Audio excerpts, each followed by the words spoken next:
The public is what interests me in the public humanities.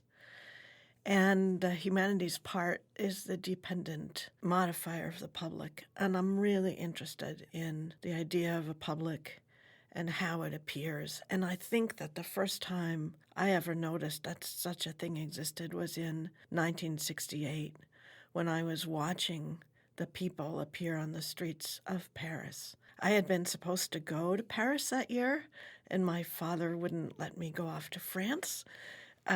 So I did study abroad at the Massachusetts Institute of Technology, which in fact made the rest of my life. And during that period of time, the Paris Rebellion happened, and there were tens and hundreds of thousands of people on the streets of not only Paris, but France. And I noticed something that I'd never seen before, which is those people, the people. They appeared and then they disappeared.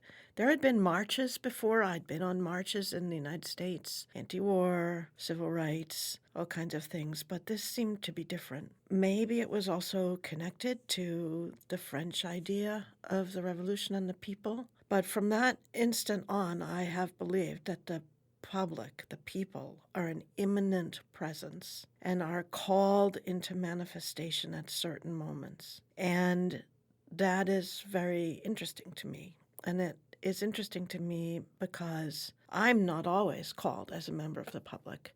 It was clear to me as a woman academic that it was not always me who was meant in the address to a public, to the small public of an institution, to the larger public of American politics. And the public is a liberal idea. The public needs to be challenged on its right and on its left for what it invokes and what it excludes. And I was not knowingly anyway ever on the right side of this, rather on the left. And it's an important concept, but it's important as much to those to whom it's exclusive as it is to those in the center of the thing. This is a dynamic that's just interested me all my life. So when you invited me to teach with you the basic core course on the public humanities, I took it as an opportunity to look at the histories of the appearances of the public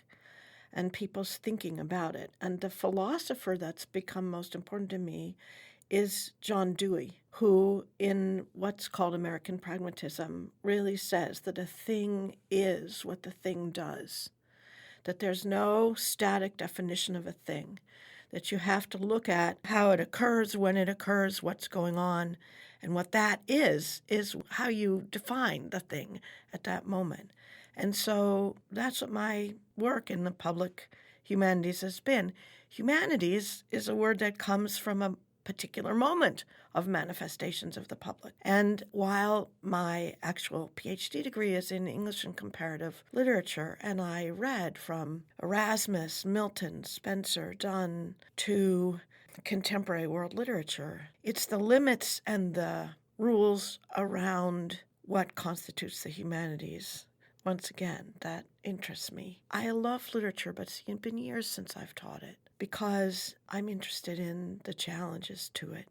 Humanities, the word, has a very conservative heft, but it's a fine name. We make it as we do it. I can't really express how much I have loved making it as we do it, you and I together. And it's not something I feel that I want to define, but it's something that I know when I see it.